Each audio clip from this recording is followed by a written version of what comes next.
Think we're all starting to come in now. Welcome, everybody.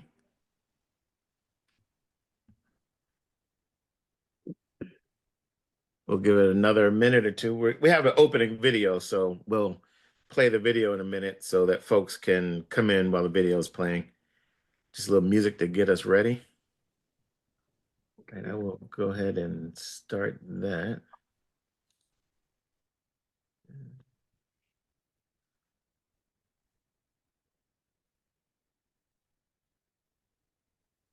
And you all can see my screen, correct?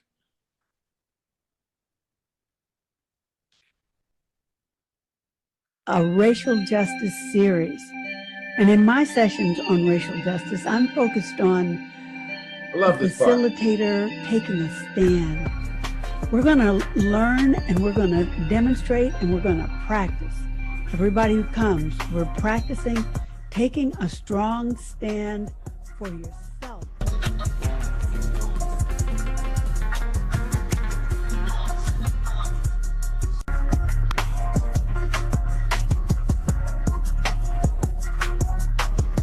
Imagine a day when your neighbor come by with your $1 million check delivered to the wrong address.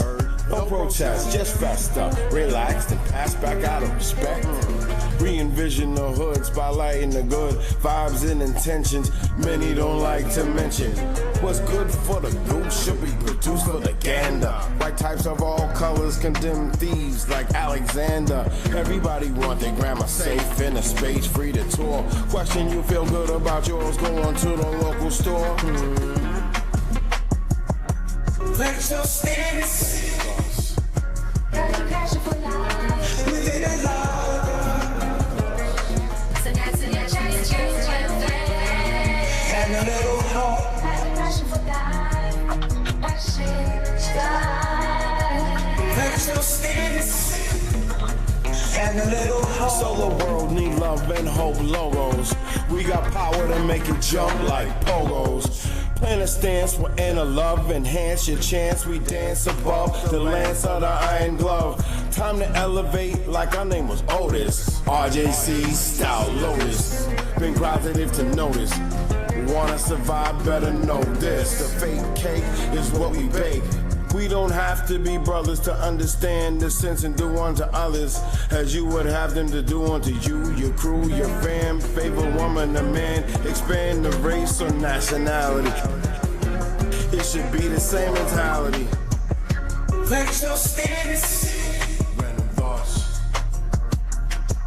Within a love. Planting your stance and heads in your chest to advance. And a little hope.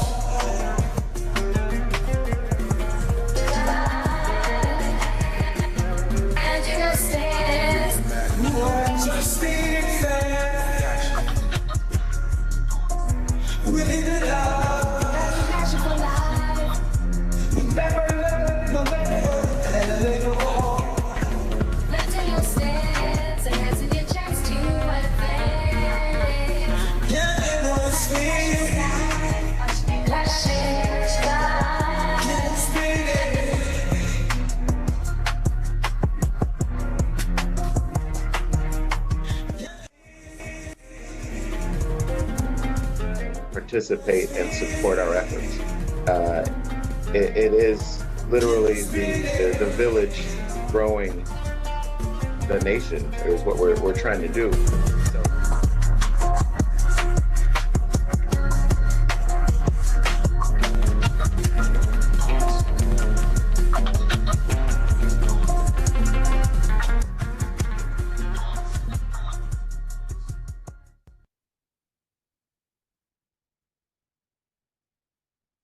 All right, thank you everybody for coming.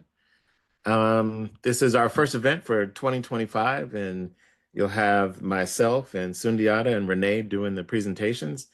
Diana's on a much deserved and well-rewarded vacation. So she's here in spirit, but she's out in Spain eating tapas and drinking wine and all that good stuff. So she deserves it, and we're happy for her. So we'll be doing Black History Month, and what we decided to do is celebrate the accomplishments, because what we normally find are the narrative is, that Black people don't do. It's always Black people don't do something. And so we started looking about, well, what do we do? And you find a whole host of things that um, are contributed to Black people. So we wanted to really kind of highlight that. So we're going to be looking at inventions and music and kind of what goes along with that struggle is the creation.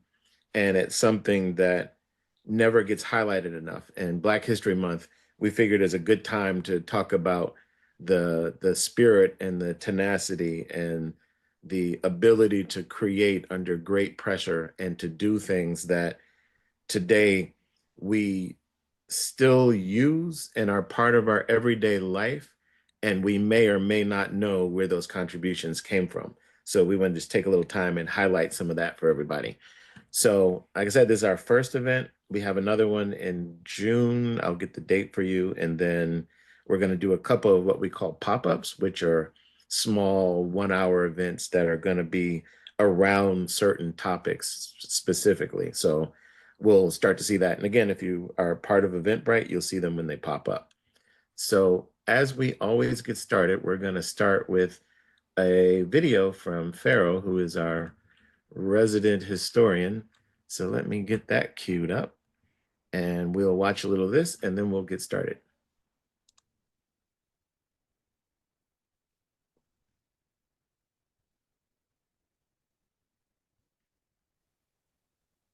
Hello, my name is Farrah Saunders with the Racial Justice Collaborative, and today we'll be going over a celebration of Black resilience, a journey through history.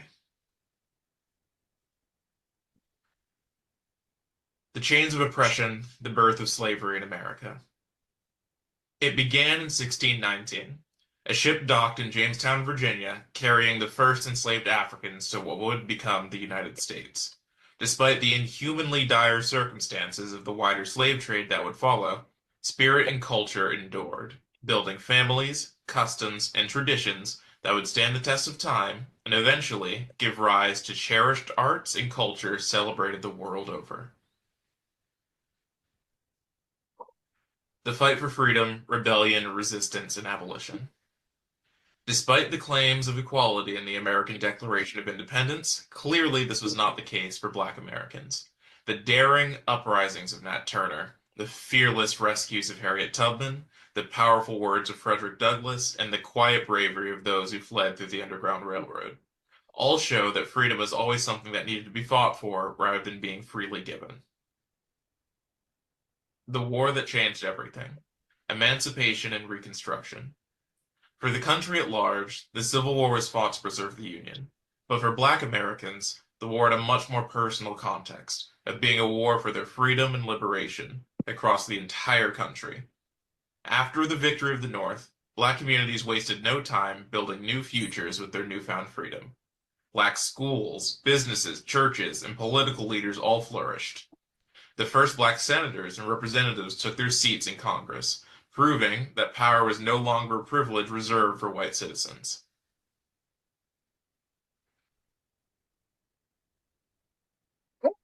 Separate and unequal, the rise of segregation and resistance. Contrary to the term separate but equal, segregation in post-war America was far from equitable. However, even in segregation, Black financial institutions flourished, showcasing economic brilliance. The Harlem Renaissance exploded with new arts that reshaped American and later global culture. And from the Deep South to the Great Migration northern cities, Black culture continued to move forward with innovation, artistry, and economic power. A nation divided. World War, civil rights, and the struggle for justice. The reality of Black soldiers fighting overseas during the Great Wars to return to a country where they were second-class citizens was a brutal one. The Civil Rights Movement was born from the courage of everyday people. Rosa Parks, whose simple refusal became a landmark moment, the Little Rock Nine, who faced mobs to claim their education, and Martin Luther King Jr., who stood on the steps of the Lincoln Memorial and became an American legend. The Civil Rights Act and Voting Rights Act were both extremely hard-fought victories. Black power and the fight for liberation. With legal segregation outlawed, the focus shifted to self-determination. The Black Power movement declared that justice meant more than just legal integration. It meant material autonomy and the ability to provide quality of life for their communities and advocate for them politically and in society. The Black Panthers fed children, built clinics, and protected their communities. Shirley Chisholm broke barriers in Congress, Muhammad Ali became the people's champion, and Black art, literature, and music continued to give voice to a new era of pride and self-definement.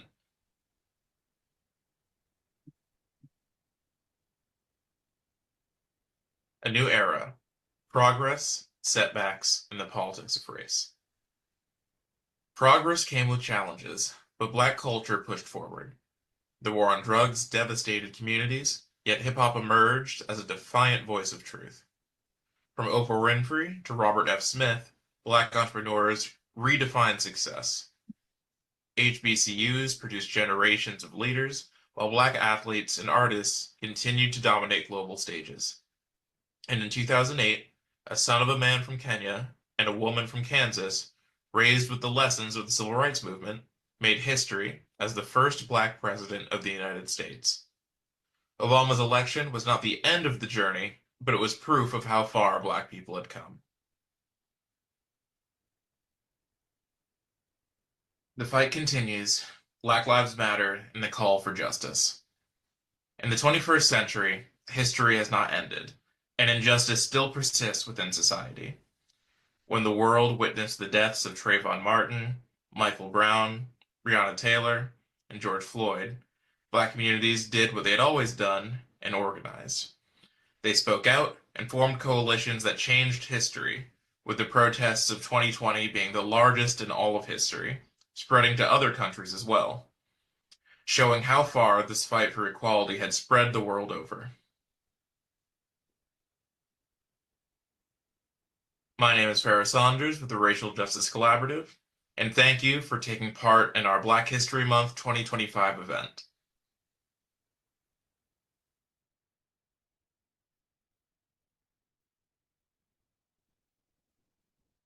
Okay, now let's get out of there. Okay, so that was kind of primer, getting us in the mood for what we're going to be talking about now. I'll go first, and what I kind of decided to focus on were a number of inventions and people throughout history that shaped our everyday life, but we may not know it. So let me get my slides set up. 1 second.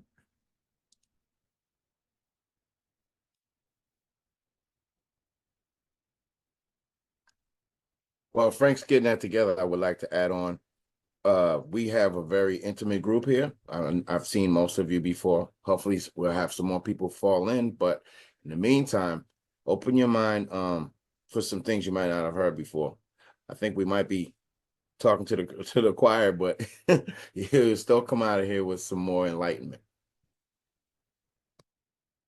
Wasn't that wrong with talking to the choir? That's for sure. Okay, and now I'm all set. So my slides are going to focus on excellence, resistance, and liberation. So let's move on.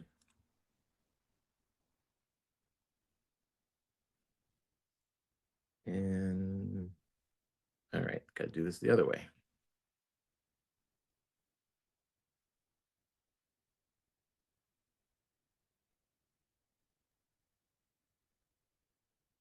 There we go.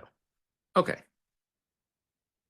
So yeah, like I said, I'm going to be talking about Black music inventions as part of our excellence and resistance and liberation. So one of the first things that the art forms was the blues. So the first section is going to be on music. So this is one of the original American art forms.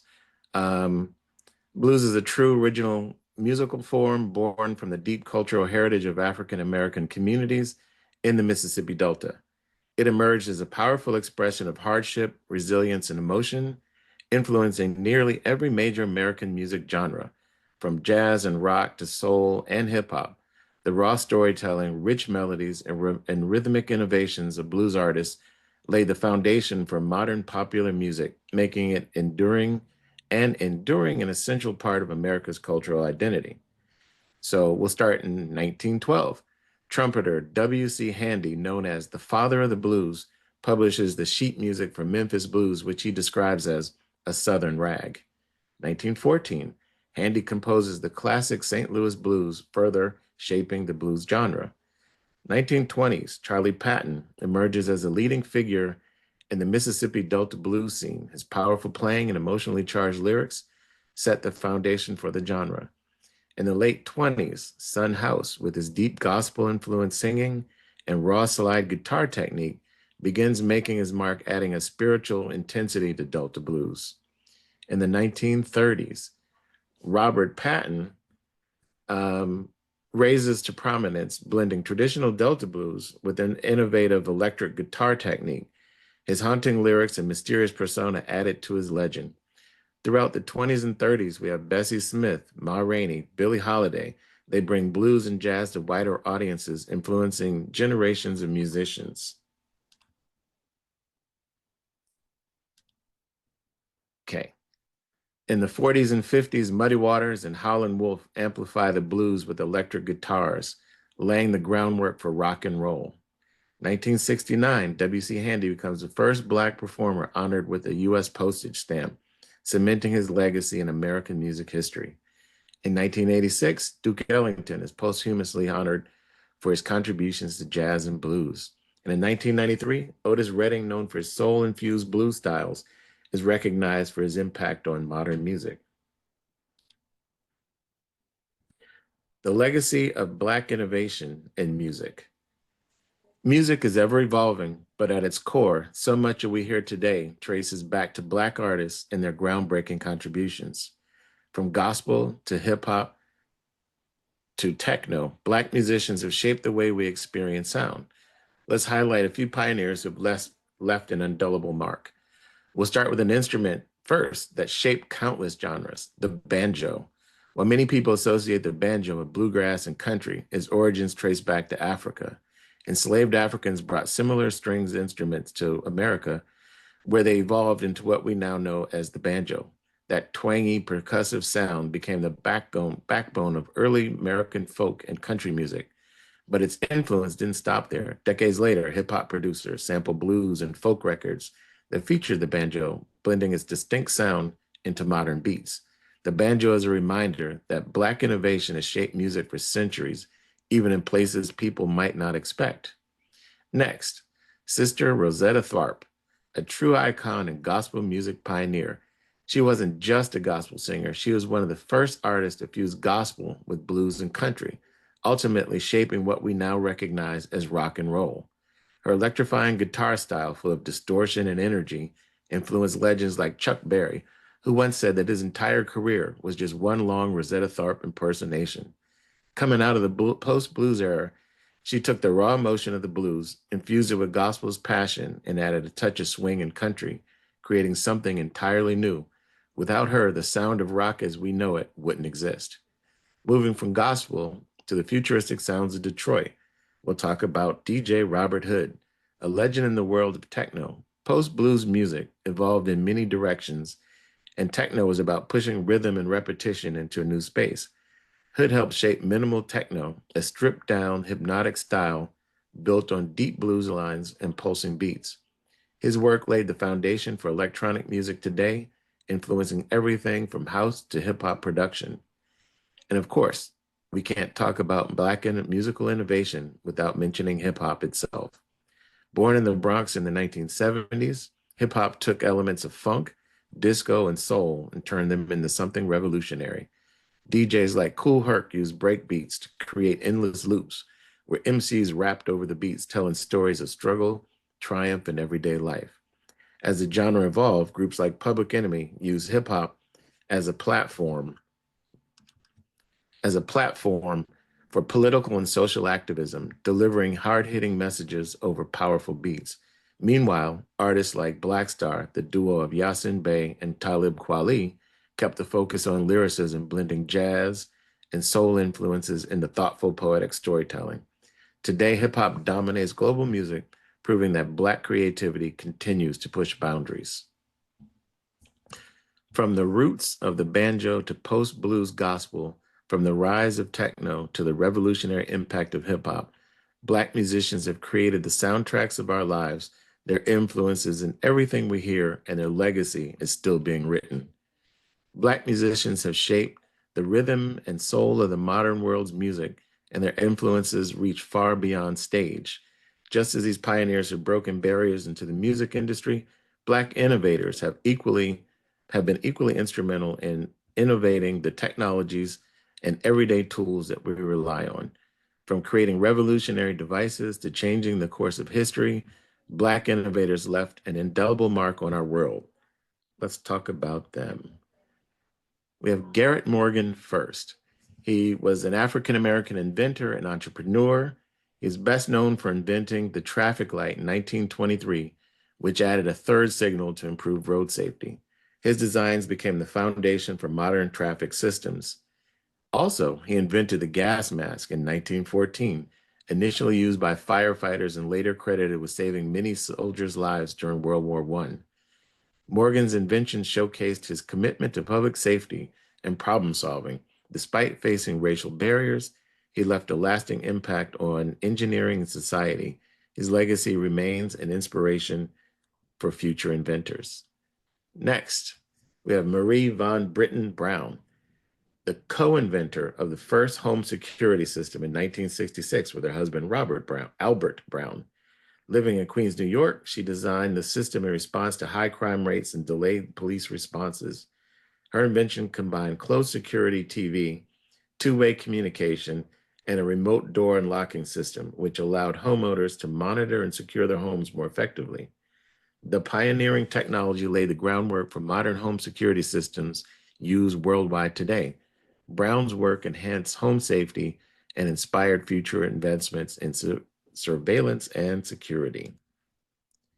Next, Judy Reed, one of the first Black women in the United States to receive a patent, patented an improved dough kneader and roller in 1884. That's her invention there. Her invention streamlined the baking process by providing more uniform results in efficiency in kneading and rolling dough. The device featured a combination of rollers and a mixing mechanism enclosed within a box, protecting the dough from dust and debris during preparation. Despite limited historical records about her life, her contribution was a major milestone for African American inventors in the 19th century and bakers everywhere.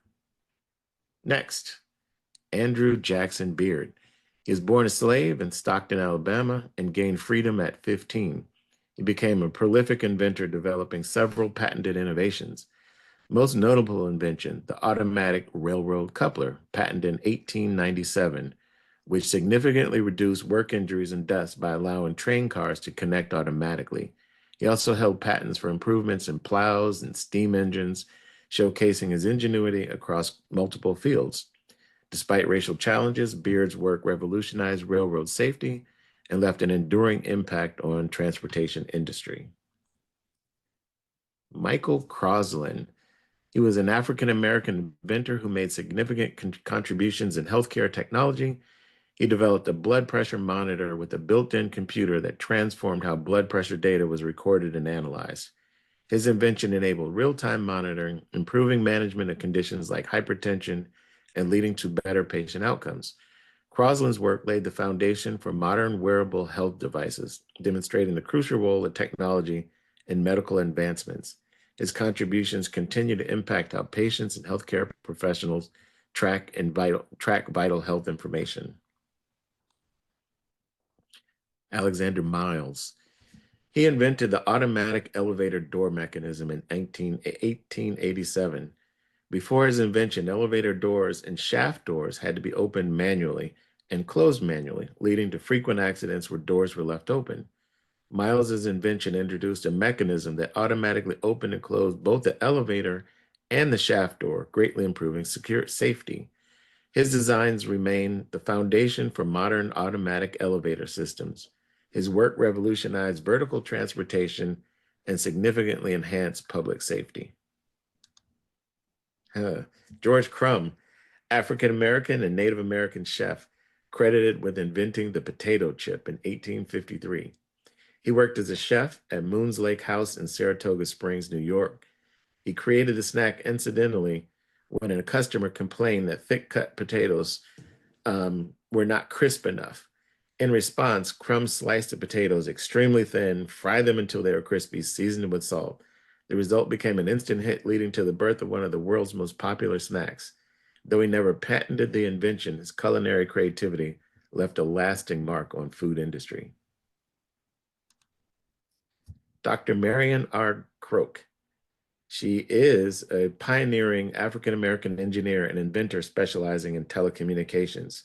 She developed voice over IP, which we're on this platform right now. If you have Teams, if you have Zoom, if you use anything, any of the apps that use internet calling or internet based for communication, voice over IP, this is what she did. So she developed voice over IP, which allows voice data to be transmitted over the internet, revolutionizing communication technology. She holds over 200 patents with contributions extending to digital messaging systems and reliable text-based services. Her work has transformed global communication, enabling video conferencing and online calling services widely used today. Croak's impact on the tech industry remains profound, breaking barriers in a male-dominated society field. Then we have Mark E. Dean.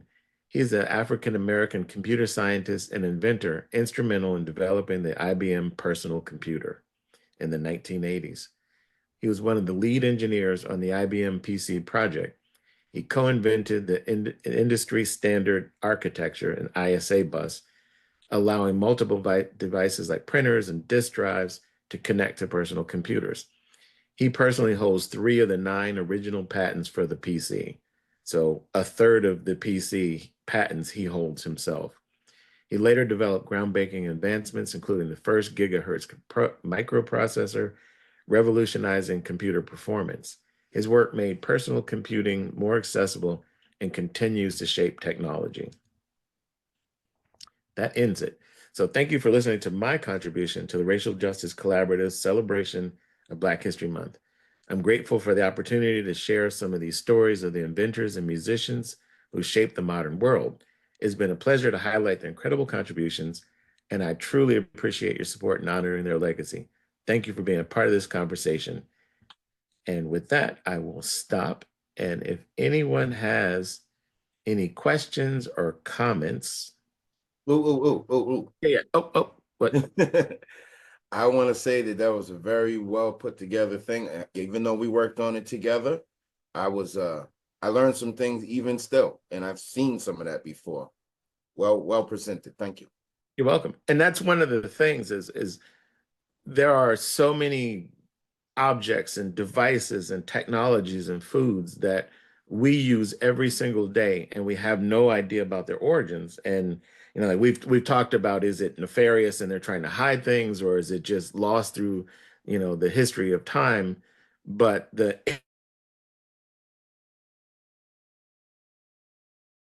you start to see some things like this, and we go, man, those are huge, because without a potato chip, the Super Bowl is not the same. Without an automatic railroad coupler, people are still getting crushed. Without the elevator, you're still falling down a shaft. So, without a dough knead, you're still rolling them out by hand. And all of these inventions laid the groundwork for what we see in the modern world. And it's not just in Mississippi or New York where it was invented. And it's not just in the United States. It's all over the world, some of these ideas. And like I said, we're on voice over IP right now. So we can, and she's still alive. We can definitely thank her for being able to have this Zoom conversation right now. And every time you get on any of those platforms, that's something that, whether we know it or not, is a contribution by Black people in America. And it's just amazing when you start to scratch that surface and see, well, what else have we done? What else have we done? And it's not hidden, but it's not highlighted either. So Right. there's a little bit of digging you have to do, but once you scratch the surface, it's everywhere. You're like, whoa. Yeah, exactly. So I don't know if anyone has any questions or comments or highlights or things they knew or didn't know. I wanted to say something, which was, you said, we don't know if these things were lost through time, just the passage of time, or if there's something nefarious.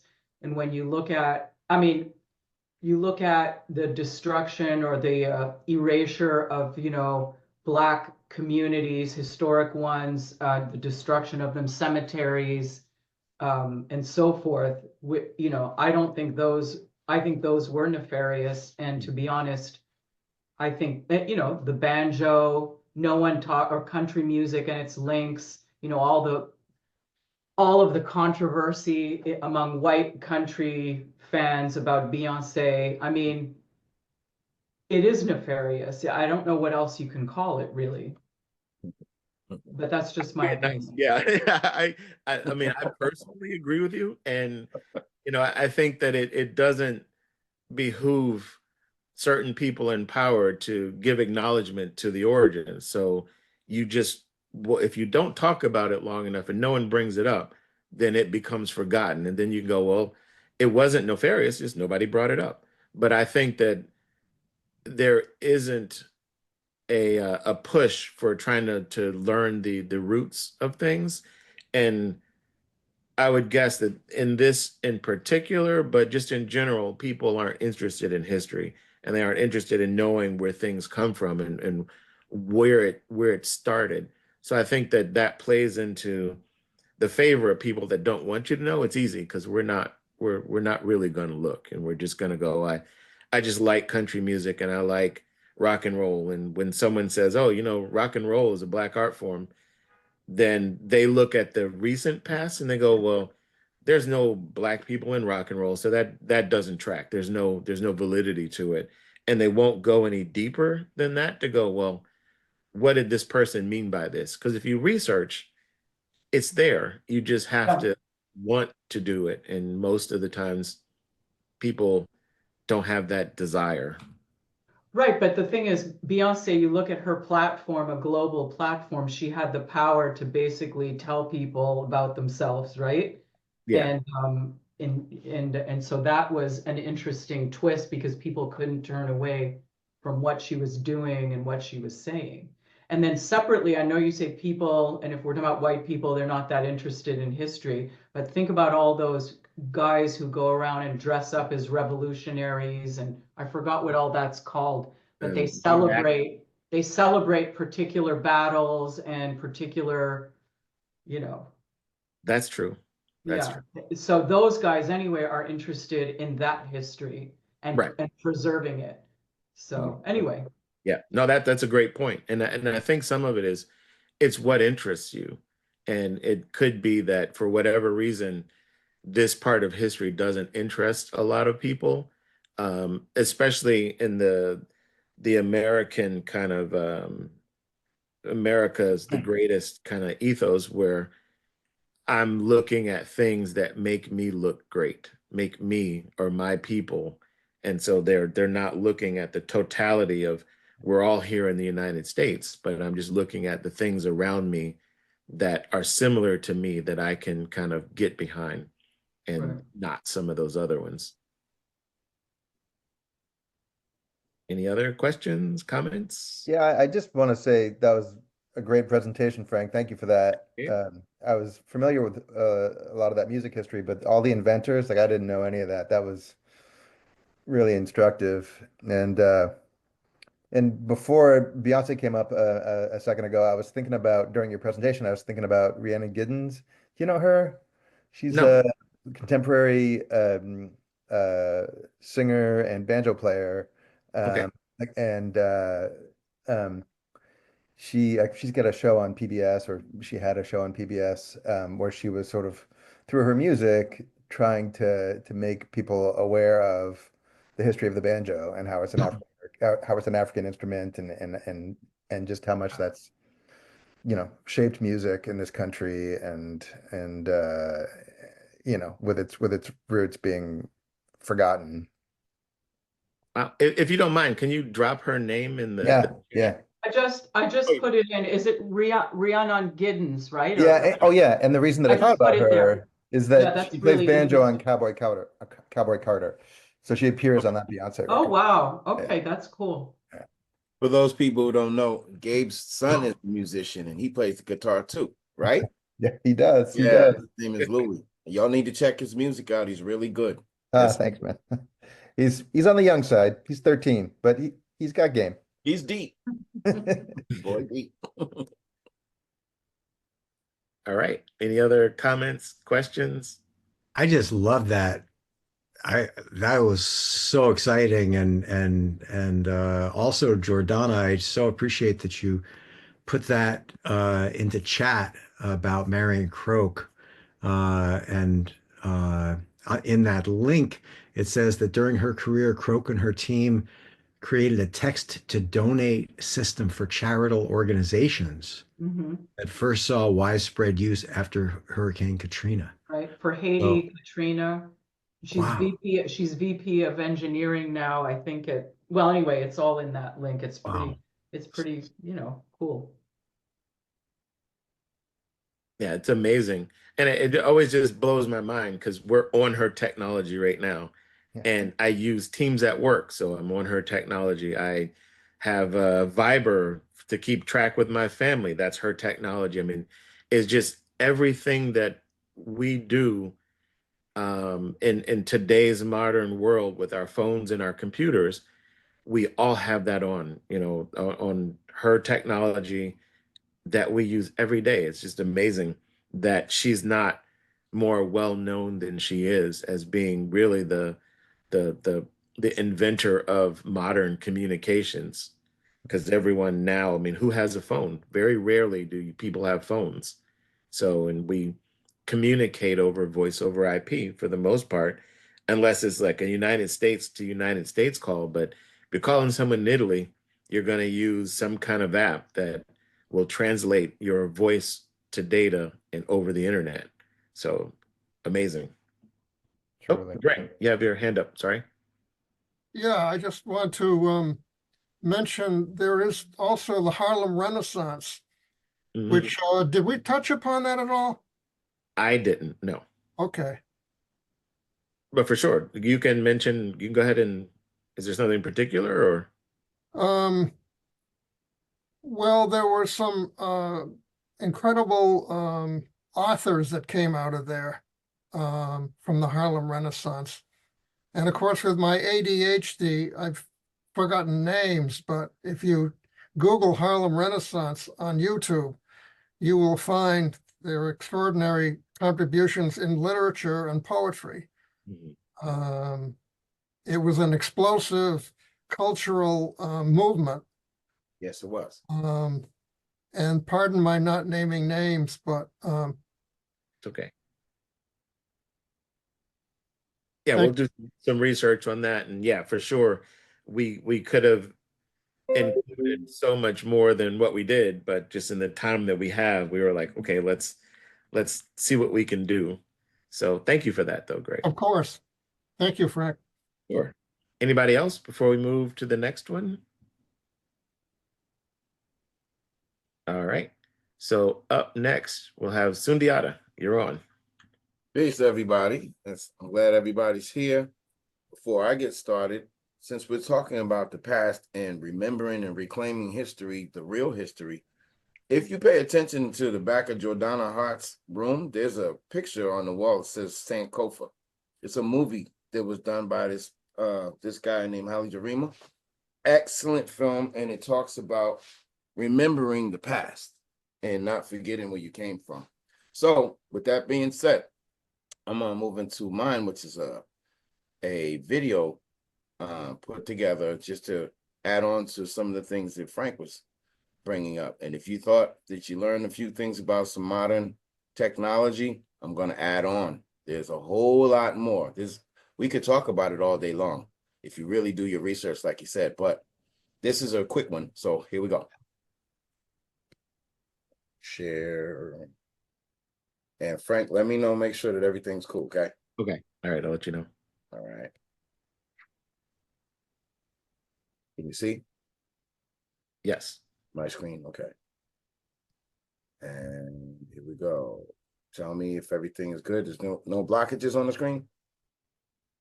Little small ones. Hopefully it's not in the way, but we haven't gotten the full screen yet. Oh, okay. Here we go. We did this the other day, y'all. We're just trying to make sure it's right. All right, share sound, optimize, okay.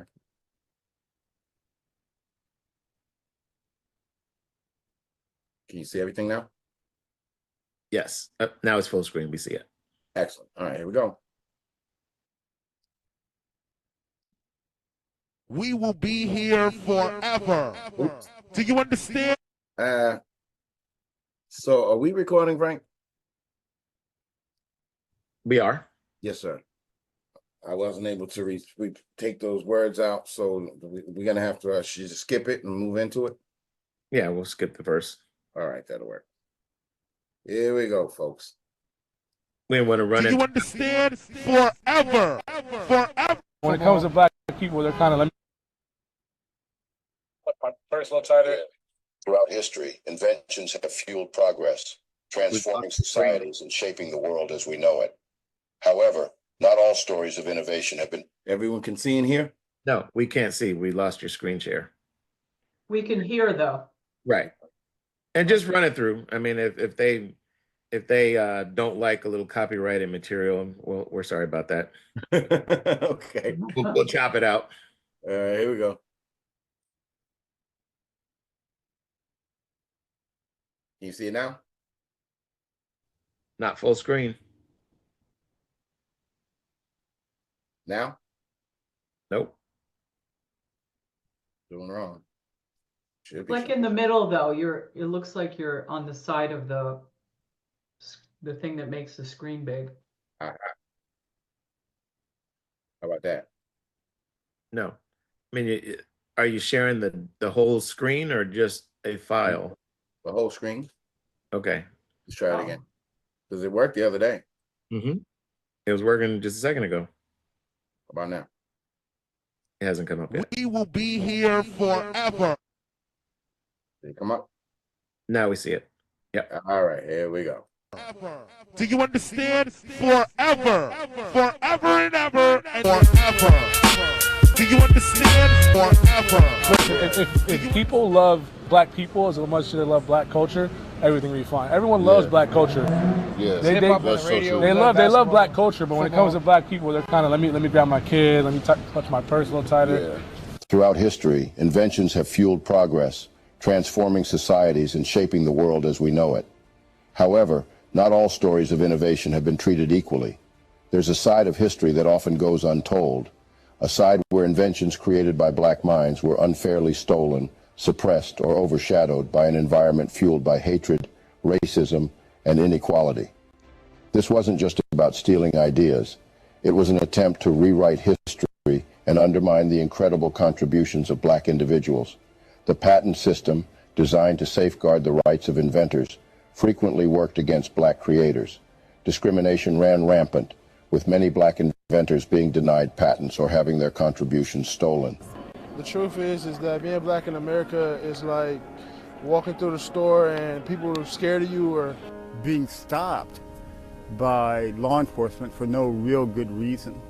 When we have dreadlocks or braids. If a black guy has a hoodie on, they see thug no matter what. And so now George Washington Carver was never around black folks till he went to Tuskegee. His mother and father died or was killed, and a white family adopted him from Iowa. He goes to Tuskegee. Henry Ford came down to visit, like he always see his friend. And he said, Mr. Ford, I got something here. Study plants. And so if you take this back and give it to your engineers, they can build more than one car at a time. He took it back. Mass production all over the world is called the plant, right? Everybody made joke of him because they said, well, you know, but the plants are talking to him? You know, is this how he's getting these properties of these plants? And George Washington Carver, in his quiet, dignified way, said, well, who taught me? I'm not saying that they talk to me like they got a tongue, but I can look at a plant and see what it can do for the human family. The military came to George Washington Carver. Can you invent something that out of it we can get paint, glue, ink, and plastic? Yeah, so he came back, called sardine. Now you want to hear something funny? The #1 cancer group in America is vegetarians. Because you weren't supposed to eat soy. There's a lot of information that they'll just tell you half of it. They don't tell you the other half. George Washington Carver, speaking to him, this brother, his voice was very high-pitched. Right. And a lot of folks didn't know that. His voice was high-pitched because they castrated him when he was a kid because he was adopted by a white family. They didn't want him having sex with their daughter. Right. You see? There's so much hidden history. Everywhere you go, it's hidden. We're in Atlanta right now. You go into the heart of Atlanta, there's a statue of Henry Grady. And you hear people in Atlanta say that they're Grady babies. There's Grady Hospital, Grady School. Henry Grady was known for being a white supremacist. His job was to come down to the South and to codify the South and the North after the Civil War, saying, hey, look, we're all white. We have to maintain white supremacy and keep these Negroes down. That is our job. And that's the only thing he's known for. A lot of folks don't know that. He's not a politician. He wasn't a bank owner. He wasn't no businessman. He was just known as the white supremacist of his day. And there's a big-ass statue in the middle of Atlanta of Henry Grady. You see? Lewis Latimer was born November 4th, 1848, in Chelsea, Massachusetts. He was the youngest of 4 born to George and Rebecca Latimer. In the time before he was born, his parents escaped slavery, and with the help of Frederick Douglass and William Lord Garrison, they purchased their freedom. As head draftsman and patent consultant, he helped develop improvements to the train water closet in 1874. 2 years later, Alexander Graham Bell sought out the assistance of Latimer to help him with his new invention, the telephone. Together they worked long hours into the night, and in 1876, Graham Bell's invention was registered and patented, and he taught himself mechanical drawing and drafting through self-education and observations. In 1882, he patented improvements to the electric lamp. I was blown away by just how many African-American inventions we use on the day-to-day. And it got me thinking just how different life might be if it weren't for black ingenuity. The automatic gear shift, Richard Spikes. For those of us who hate driving clutch, we have this guy to thank. Though he spent most of his time as a barber, Richard went on to patent a whole bunch of other stuff that we use in modern auto. America's first clock, Benjamin Banneker. Rumor has it that Ben built his clock after studying a friend's pocket watch. His family even reported that it ticked until the day he died. Did you know that Eugene Birkins, a man whose brilliance was overshadowed by the color of his skin?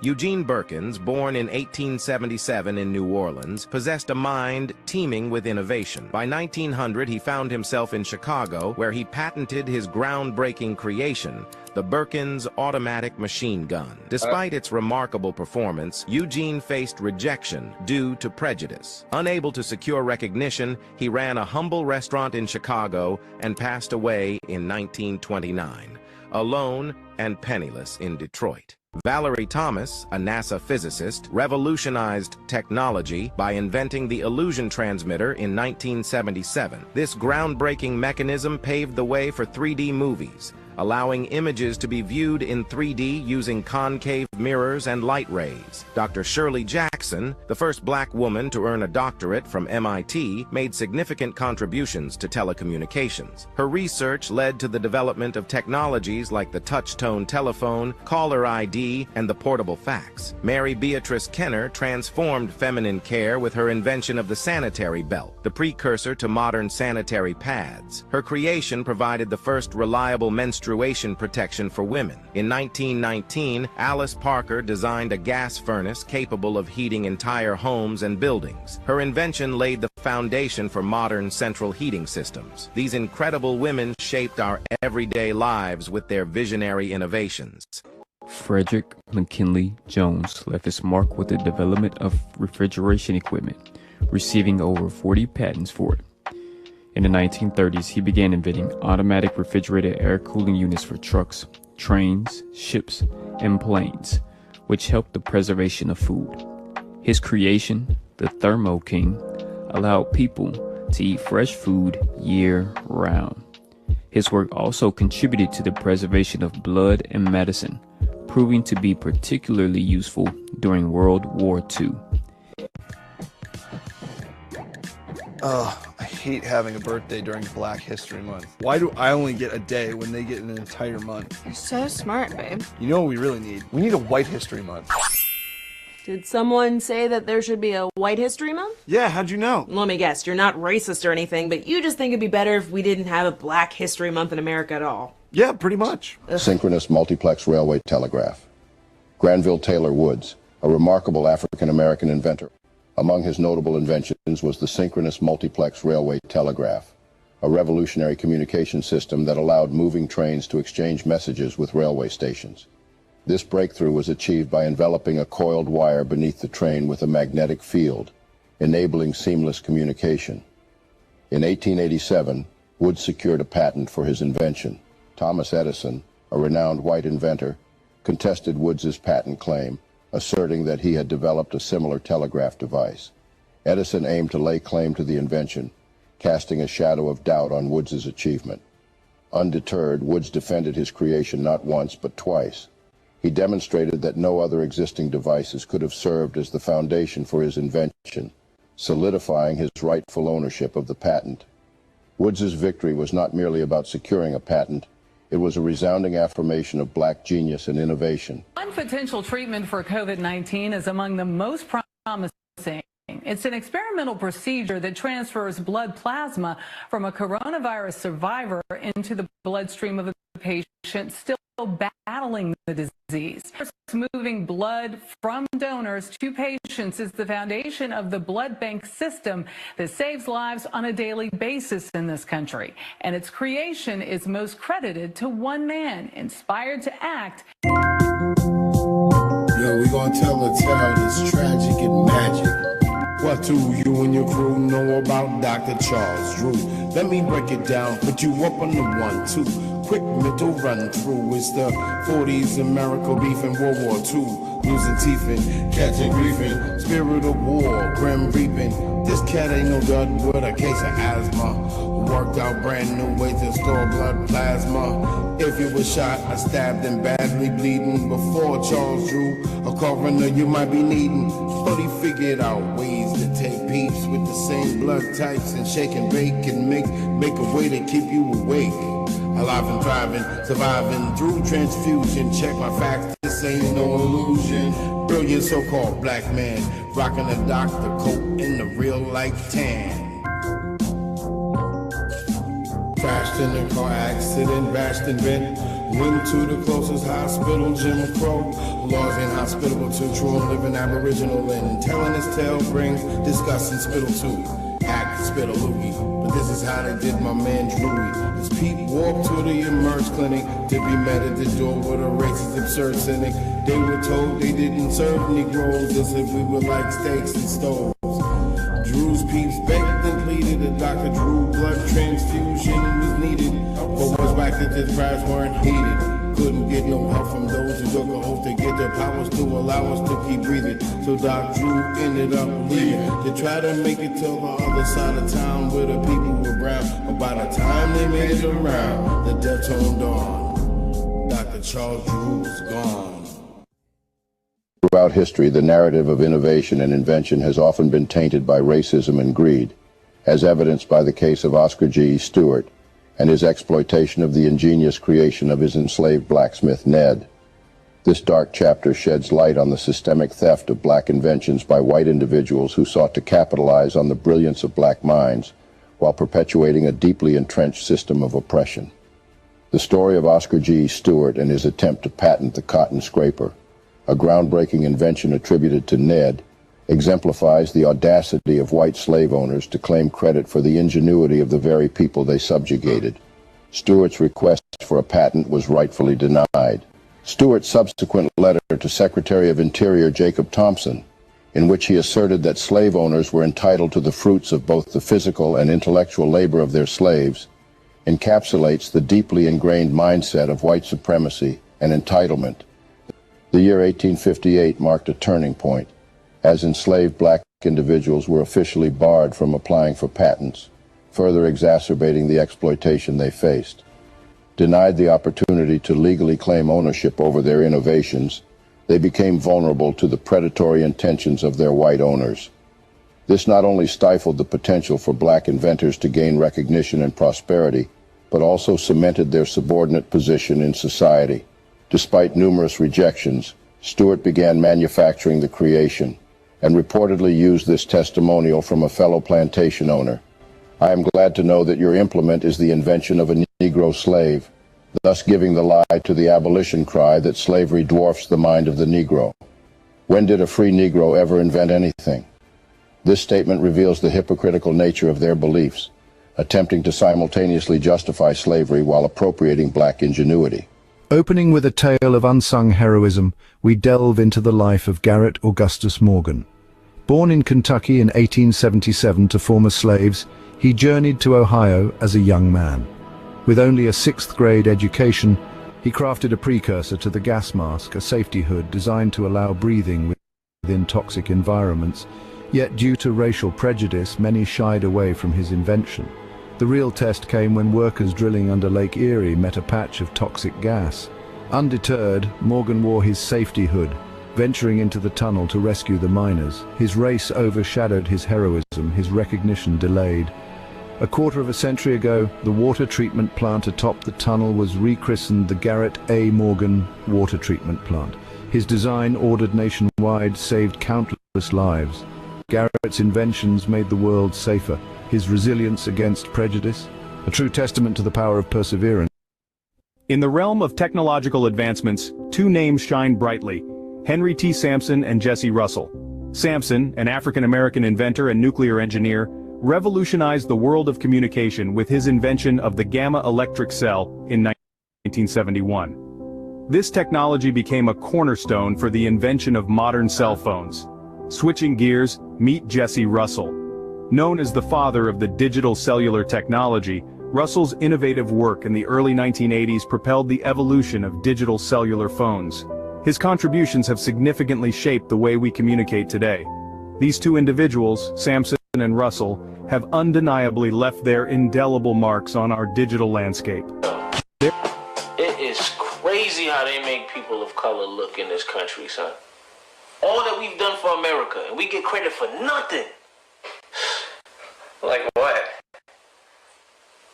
What you mean, like what? Is that a real question? Yeah. What, you want me to go down the list or something? Because I'll do it. Alright. How about our blood, sweat, and tears and free labor making this country rich? No. How about giving you guys rhythm, culture, music, and our biggest stars? Michael Jackson, Beyonce, Prince, should I continue? Okay, look. I get it. Black people, African Americans, have added a lot to our current culture. Yes. But I don't know, personally, I just feel like you guys take it a little too far with the contributions. How do we... Look, you do realize that you're not all descended from kings and queens, right? Our inventions are the cornerstone of society as we know it today. People would not be able to live the lives that they live without the stuff that we have invented. Oh, please. What have black people invented that is so important that we can't live without it today? Like what? Peanut butter? Peanut butter jelly time. Where he at?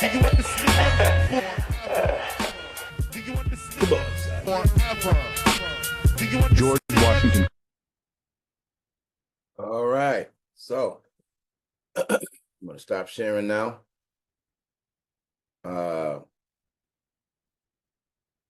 Everybody's there. Okay. So I stopped the video a little bit early because there was so much information in it. I know there was a lot to take in, and I wanted it to be a few moments for you to just sit and take in those inventions that you just heard from Frank and myself and those people that presented. Think about the world that we live in, like he said earlier, without these inventions.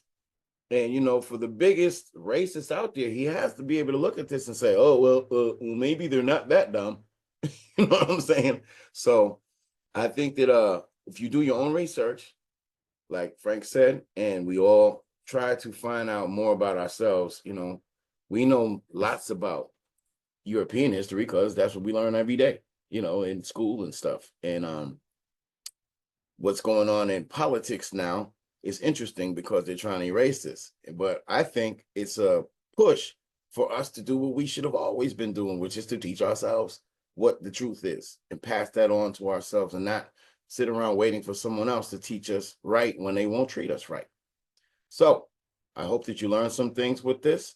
From cell phones to ironing boards and, VOIPs and mops, dustpans, sleeping beds, all kinds of things.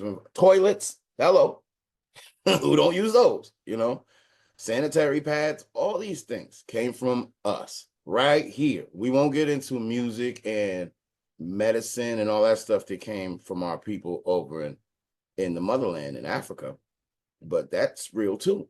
So when it comes to respecting people, you got to look at the whole picture, and everybody in the world has done something. Now I'm gonna be quiet now and let you have anything to say. If anybody has any comments or anything you learned about that you didn't know before, it's the time to talk about it.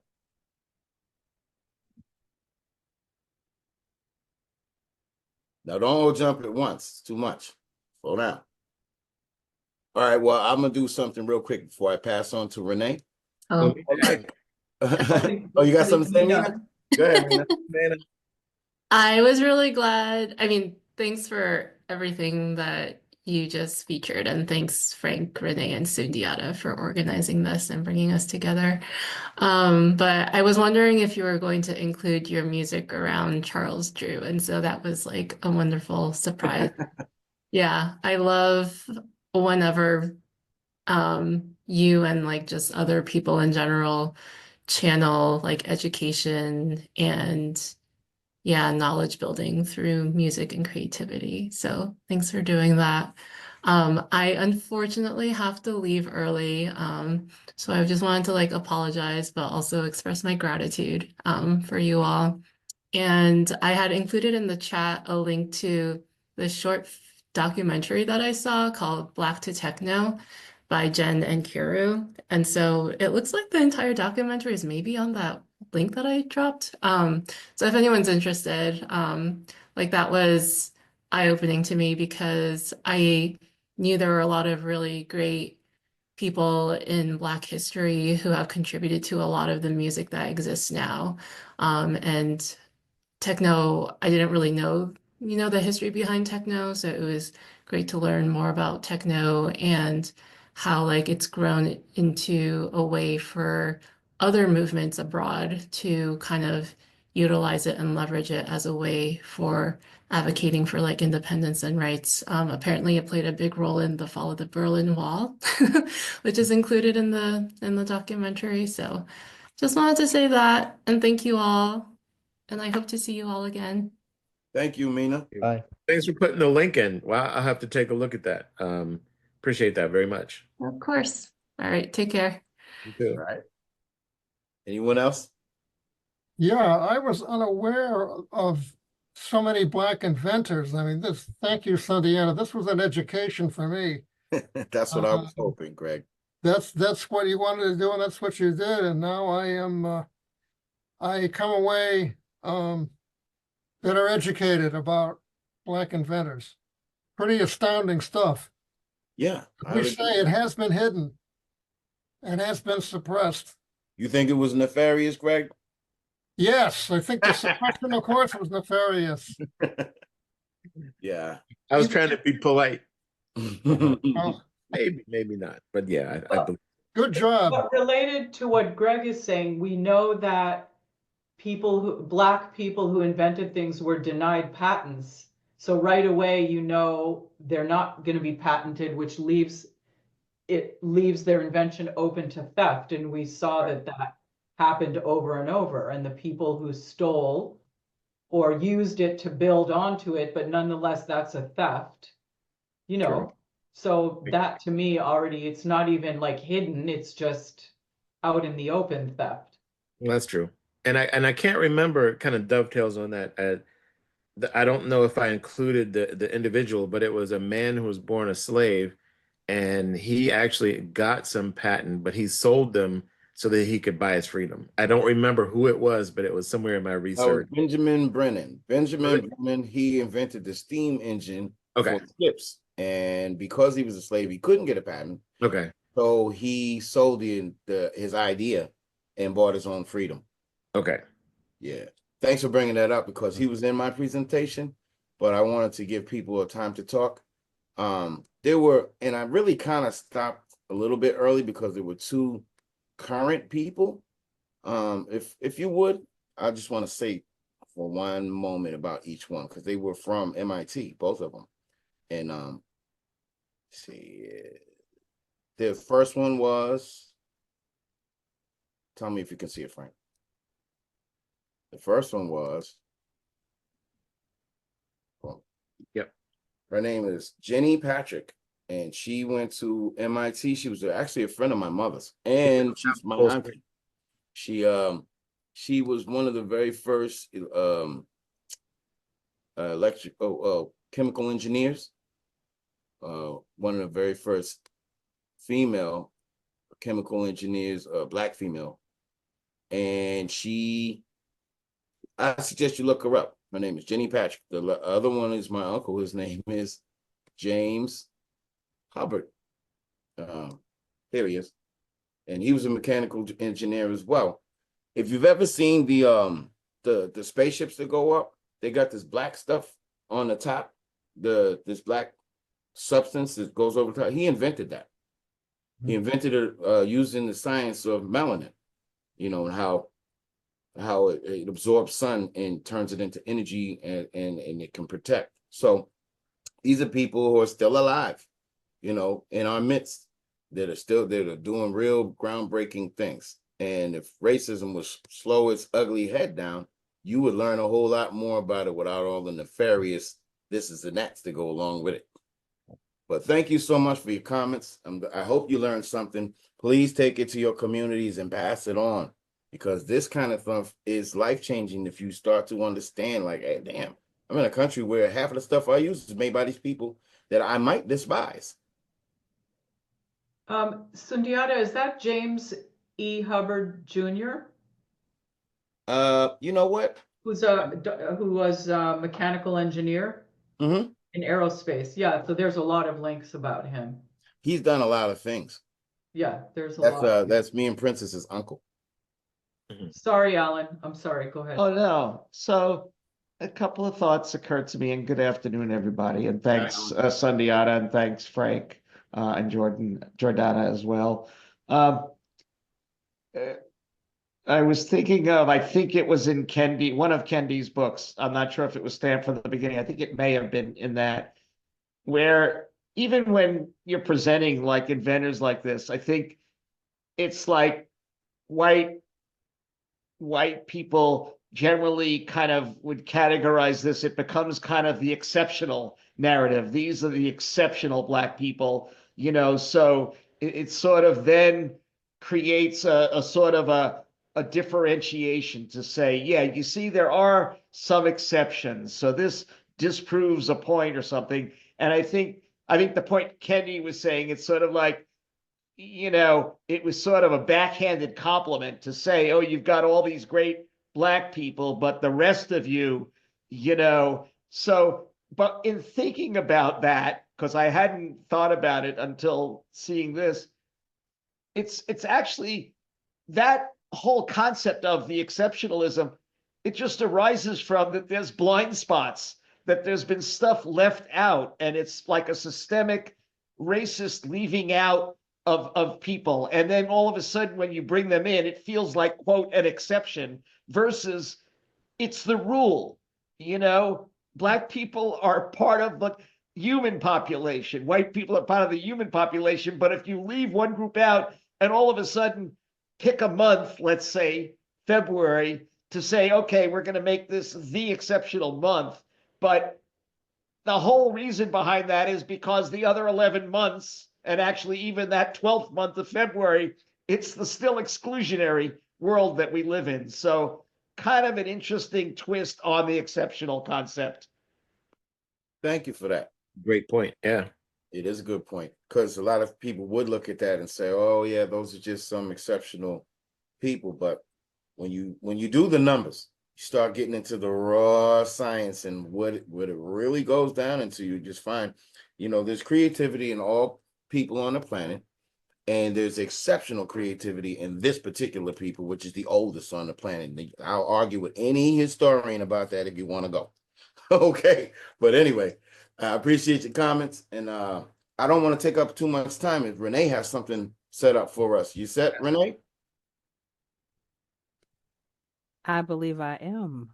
Good afternoon. My disclaimer for the afternoon is at this exact moment, my roommate is moving in furniture, and there are two dogs in the background that are barking like the house is on fire. But I probably shouldn't say that because printer ran out of ink. When everything can go wrong, will go wrong.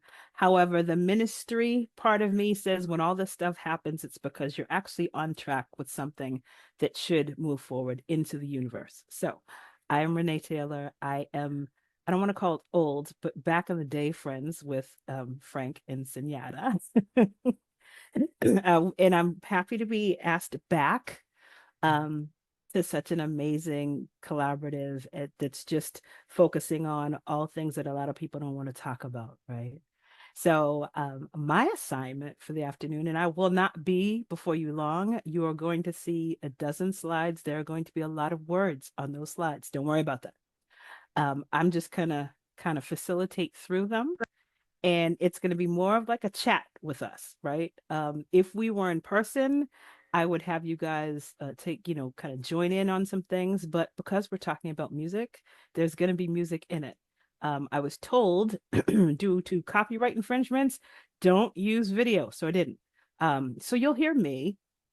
Hopefully my voice will last because I just had a coughing fit, but yet again, I want you guys to have your cell phones because at the end of this, I want you to take a picture of a slide because there is going to be homework. Fortunately, you're not going to get graded and I'm not going to check up on you, but I do encourage you to take a look at some things that we're going to be talking about. Next slide, please. Oh, that's right. My notes are not on your slides. There we go. So music has always been a powerful force. Now, if you think about it, there's certain songs that instantly take you back to a point in time. And when we look at the roots of various genres, whether it's gospel, it's hip hop, it's rap, it's jazz, it's spoken word, they can all be traced back to African musical traditions. So music has always served as a tool for resistance, empowerment, and when slowed down, even storytelling. So for the next few minutes, we're going to talk about the connection of the genres, their roots, and the struggle for justice. Next slide. Spirituals or hymns, depending on how you want to talk about them, mostly based on biblical scripture or the promises of God when you're in the Bible. Now, when we talk about songs in slavery, a lot of people are like, you're slaves. Why would you want to sing about anything? Well, it basically depends on what was being sung and how. So, for example, when we think about Harriet Tubman and while she's helping slaves get to freedom, she could be heard off in the distance singing, "When Israel was in Egypt land, let my people go. Oppressed so much they could not stand. Let my people go." Now, the thing was, depending on the tempo that she sung it in, it would tell them whether or not it was safe to go and escape or if they should stay put. And when we think about that, well, like a message in a song, and for those who don't have that trained ear, like, oh, they're just out there singing in the field, but there was a message behind it. And if they're going out to freedom and all of a sudden you hear her sing, "Wade in the water, wade in the water, children, wade in the water. God's gonna trouble the water." She was telling those who were following them to get off the trail and to go into the water because there were dogs that were going to track them. So what we needed to do was get into the water so they would lose that scent. Now, the lyrics, most of the time, were very, very simple, yet very, very powerful as a source of encouragement to fight, be it in the physical, because you are a slave, and to be able to get past the physical bondage of that, or it was spirituality against the devil or evil thoughts or evil that was around them. It was also a reminder that there was a better life, even if that life was in death. And so the song that says, oh, freedom, oh, freedom, oh, freedom over me. Oh, before I'll be a slave, I'll be buried in my grave and go on to my Lord and be free. That, the promise of freedom, even in death, says, I'm not going to continue to be a slave. I'm going to run towards freedom. And if I don't make it, I will be free. Next slide. African roots in Black music can be found in songs with a call and response. It starts with the leader, and I'll be the leader. And if we were in person, I'd have you guys do this, but I'll do both parts and see what happens. The leader has a call, and it's followed by a larger number of people with singing a response. With the Memphis sanitation strike of 1967, if I started singing, ain't gonna let nobody, you'd hear the masses sing, turn me around, turn me around, turn me around, ain't gonna let nobody turn me around. I'm gonna keep on walking, keep on talking, marching up to freedom land. Now, when we talk about drumming and rhythm, it's very same. It's a very similar. If you had a guitar, let's say, play 8 or 12 bars, you would then have the response be the same or very similar by, say, the saxophone. So a call and response is either with voices or instruments. And lastly, we have griots, which are storytellers from West Africa, where we find the roots of spoken word and rap music. Next slide. When we talk about resistance, some lyrics can't be more clear. Imagine a room full of white faces. In a song that only years before Billie Holiday sang that caused her to be terrorized until the day she died. Nina Simone sits at a piano. Unflinching, she starts to play and simply says, Southern trees bearing strange fruit, blood on the leaves and blood at the root, black bodies swinging in the southern breeze, strange fruit hanging from the poplar tree. Next slide. Rooted in traditions of African storytelling, spoken word became a medium for Black activism, especially in the Harlem Renaissance, which Greg was talking about earlier, and the Civil Rights era. Many of us think about spoken word in a dimly lit speakeasy where at the end of someone's poem, it's not clapping. You remember when everybody would be snapping, right? But if we fast forward to the Biden inauguration, and we look at a young Black girl who stood at the Capitol and confidently talked about the hill we climb. When day comes, we ask ourselves, where can we find light in this never-ending shade? Now, there's a little dig in the shade. The loss we carry, a sea we must wade. We brave the belly of the beast. We've learned that quiet isn't always peace, and the norms and notions of just isn't always justice.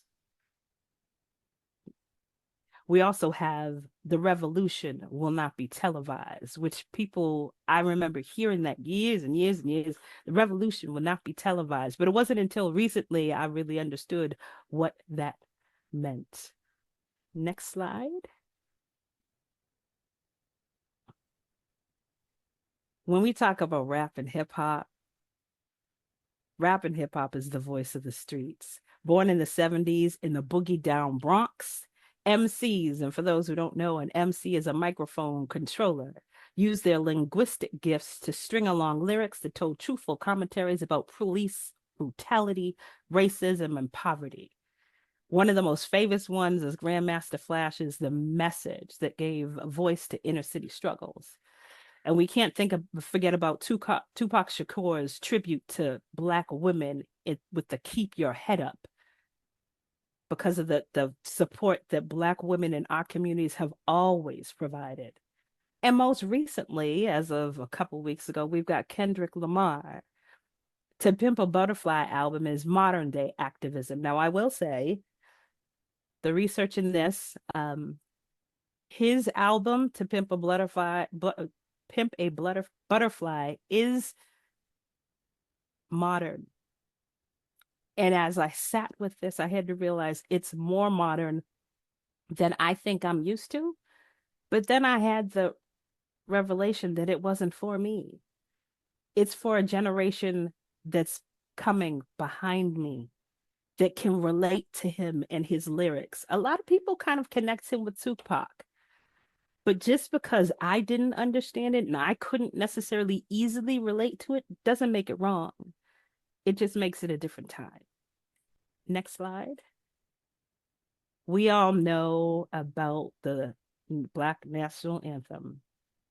It is impossible to go through life at this point and not hear lift every voice and sing till earth and heaven ring with the harmonies of liberty. Let our rejoicing rise high as the listening skies. Let us march on till victory is won. And the interesting thing is now you're seeing it much more often at sports events than it was just every now and again at a Black event. Next slide. Music and social change from the civil rights to the BLM.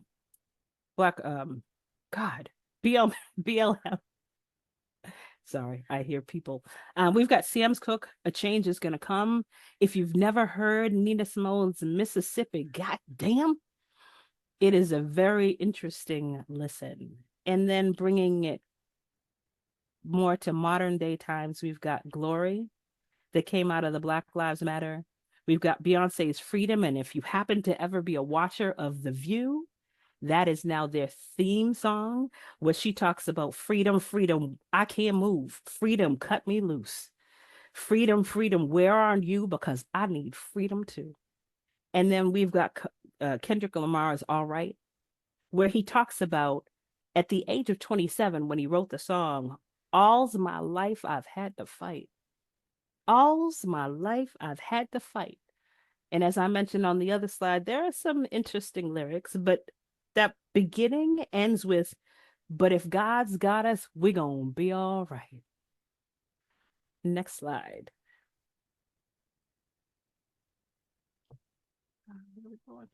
There we go. Black music continues to inspire social change and cultural movements. As we continue to move forward towards the goal of freedom and equality, to continue to inspire activism, break down walls of division, and bring together people from all walks of life for change. Not change for one, but change for all. Next slide. So this is your homework. Feel free to take a picture of the slide. Anything I mentioned is on here. And I would challenge you to not just listen to the music and the lyrics, but to do a bit of digging behind the why of the music. Because a lot of times we're like, oh, that was really nice, but we don't know the history of it. And it's the history of a thing that allows us to be able to move forward in a direction that is better than where we came from. Next slide.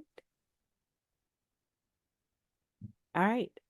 Those are questions, but if we want to pull the slides down, if anybody has any questions, we can chat for a little bit. I got a comment, and it's I didn't know. Jordana put in the chat that Strange Fruit was written by a Jewish composer. I did not know that. Really? Yeah, very interesting point. Because that's one of my favorite songs as far as oppression. Is it? Yeah.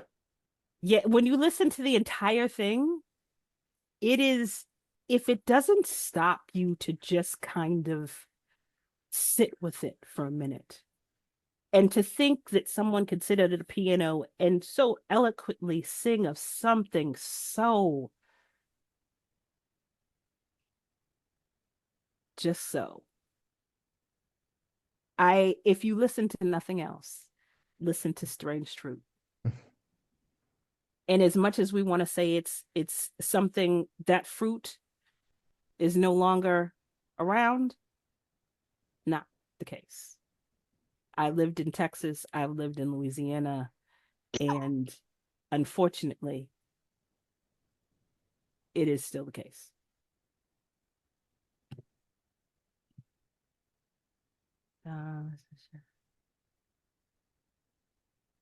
I believe we did, Gabe. I believe we used to sing it in school. Yes. Didn't we? Yeah. You much better than me. Appreciate it. I try. Now, see, on that, Gabe, the important part of that is, see, I knew that song from the time I was like 3 years old because my mother made me learn it. All three verses, not just the first one, which most people get to the end and they don't know the that rest. part. Yes. She made me learn the whole thing. And see, that's the whole point of this. It is our responsibility to educate ourselves. We got to wake up and say, look, you know, we got to do our own research, find out the truth for ourselves, and then make sure that our children learn it. Other people do. Yeah. Definitely. Any questions? I gotta say, you got a beautiful voice. Like, I ain't forgotten. Like, my Thank God. you. Yes, indeed. That was gorgeous. Thank you. Thank you. And I'm really happy I said no copyrighted material. She's like, oh, I got to sing it. And I was like, oh, well. And it came out so much better than if you'd have played clips of someone else doing that work. So I really appreciate that. Thank you. Oh, no problem. No problem. I just got, oh, sorry, Renee, go ahead. No, it causes you to like, I as a singer can get lost in music for hours, but usually I get lost in it at what I'm realizing now, a very superficial level, right? If we look at the why behind it, I think, at least for a musician, you sing it differently. Like, I'm sure, Gabe, your son, if he's gotten to the point where he's writing music from his own experiences, those are the ones people can relate to, because they're like, I've been there. Yeah. I've felt that way. I know what she's talking about. Yeah. So yeah, sorry, Jordana, go ahead. No, I was just gonna say I texted Diane because they've been asking me how things are going, and I said Renee is singing. She is just singing, and so I don't know. I hope she'll look at this after. Oh yeah, Diane was the at recording. an event we did, and Oh, I okay. ended So up she's singing. heard you. Yeah, oh yeah, not to this extent, but yeah, she knows about it. Oh, it's really beautiful. Thank you. And thank you for the list of music too. That's really helpful. No problem. Didn't Kendrick in the halftime show sort of tip his hat to the revolution will not be televised? Wasn't there some like? He said the revolution will be televised. Will be televised, right? Right. Yeah. It was interesting because I'm not a Kendrick. I'm not ashamed to say it. I barely know who the young man is, But I watched the Super Bowl and I think I was like a lot of people, I'm like, okay. I'm one of those people who, if I'm really going to listen, I have to close my eyes. It helps me hear clearer. And I'm like, okay, And I knew, the songs that everybody else knew, but when the commentary started, that's perfect example. It causes you to go back and be like, wait a minute, what did I miss? Yeah. And it was so deep and so intricate to be able to say somehow he wove all those things together. Like I don't play with Nintendo or PlayStation, whatever that little grid thing was that he was talking about. So I was just like, I don't know why that looks like that, but whatever. But it made sense, especially to those who are able to connect with his age group and what he's trying to say. Yeah. I agree. Yeah, I mean, to your point, like my kid Louis, like his favorite musicians are Kendrick and Jay-Z. Like those are, and he doesn't rap, but well, a little, but he's more of a singer than a rapper. But yeah, he's definitely speaking to young folks, Kendrick. Yeah.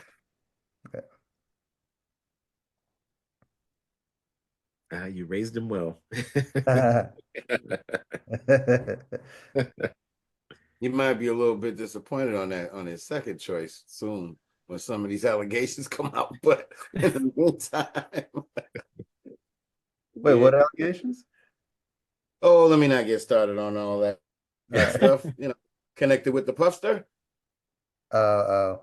Yeah, there's a lot of diddling went on, so I'm gonna leave it alone. Okay. But this was a very good conversation as far as I'm concerned. Lane, I always interested in what's going on in that mind of yours. What are you thinking? I'm like looking up El Rene and like check is that Second Chances? Is that one of your albums? Who? Me? No. How do I find your music? Actually, I just found my own music out 2.5 weeks ago. I did some recording and some writing back in the 90s. But I don't have music out there. It's not published anywhere yet. No. Not yet. Yeah, that part. Oh man. It should That be part. up on YouTube. Yeah, back in the 90s, and before YouTube wasn't a thing, right? When we were doing music, if you wanted to get heard by anybody, you were making cassette tapes and you were dropping them off, hoping somebody would listen to it. And now it's very different. Now you just kind of like, as long as you can log in and you've got a channel, go for it. And because I did just find this binder of music, we were looking for church music and I just moved and I was like, oh my God, here's all my lyrics. I will probably look into doing some more stuff because as I look at things that I've put on the back burner or just forgot about or thought I was too old to do, music is one of them. So I will do better. That microphone. I just also I was so moved by what you did there, Renee, and some of those stories. I knew that some of those songs were part of the Underground Railroad, but I didn't like all the nuances that you brought in there about how they were used was just so powerful, and then tracing it throughout history was just so incredible, and then to hear your own renditions of those it was just like heart opening and heartbreaking at the same time. Yeah, and what you were saying about Wade in the Water, the way that it was used to signal, like, shake off the dogs this way, like, I didn't know that. Like, I just assumed it was to do with baptizing, and yeah, that was eye-opening. I think if I'm remembering correctly, because I did a lot of looking at stuff, I want to say that the slaves were not allowed to have drums. And you guys can correct me or if I'm wrong, but they weren't allowed to have drums because the slave owners thought they would be able to communicate using the drums. You know what I'm saying? So when we think of there are when we think of music in the Black community, there's something about the richness of voices and tone that a lot of times we take for granted, but it comes from generation after generation after generation of pain and anguish and praise and worship and faith that just kind of, it comes from this place that even though many people want to replicate it, right? Because obviously you've got like all of a sudden here goes Elvis and you know the rock and roll musicians that are like, oh, we can do this and put a spin on it. There's something about being able to, like when I was in Louisiana, I saw hymnals and I was like, what do we need these things for? Ain't nobody use these anymore, right? But when you understand that that was the way that people kept going, it was the small promises of God in song that were like, I know he's going to be there after a while. We gonna come out of this after a while. It's just, it's something we can't lose.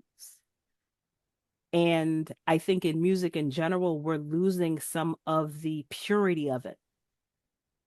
Because to me, a true musician, if all the microphones and everything goes down and they can still sing, that's a musician.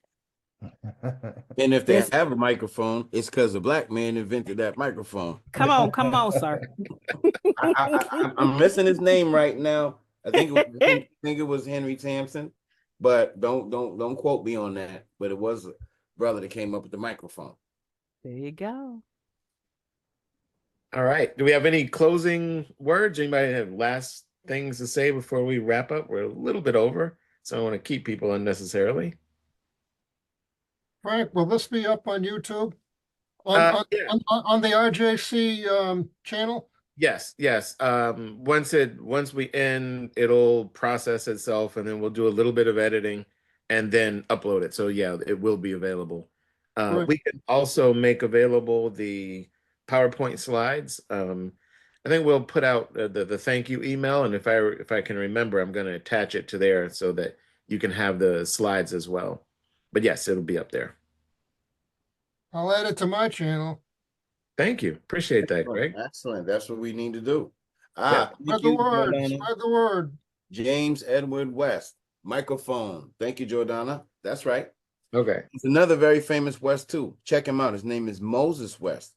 He invented a machine that's out today that can take air and turn it into gallons of water, thousands of gallons of water a day, or at least not maybe hundreds. But it's a serious invention for like places that have water issues, like Michigan. He went to help them, and you know, I mean, this is new groundbreaking technology, just like what's going on in Burkina Faso. They're coming up with these new cars and whatnot.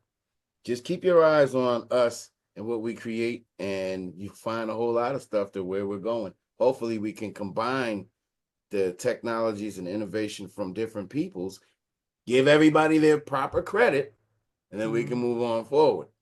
You know, and I think we should all do like this to Thomas Edison for trying to steal them inventions. You know what I mean? And we don't know how much he took outside of that if he tried to do it to Granville T. Taylor Woods. So just something to think about. Yeah. And on that note, I will end this session, and I really appreciate everybody coming. And like I said, if you haven't subscribed to our Eventbrite, please do, because it will have any of the upcoming events. And I think we'll have something between now and June's event. We're going to do something for Juneteenth, I think the 21st, or I can't remember the exact date, but we'll have something before then. It's going to be one of the 1-hour pop-ups where we will take a smaller topic and discuss in an informal setting for an hour. So I thank you all for coming, and I will see you soon. Thank you, everybody. Thanks, Frank. Thank you. All right.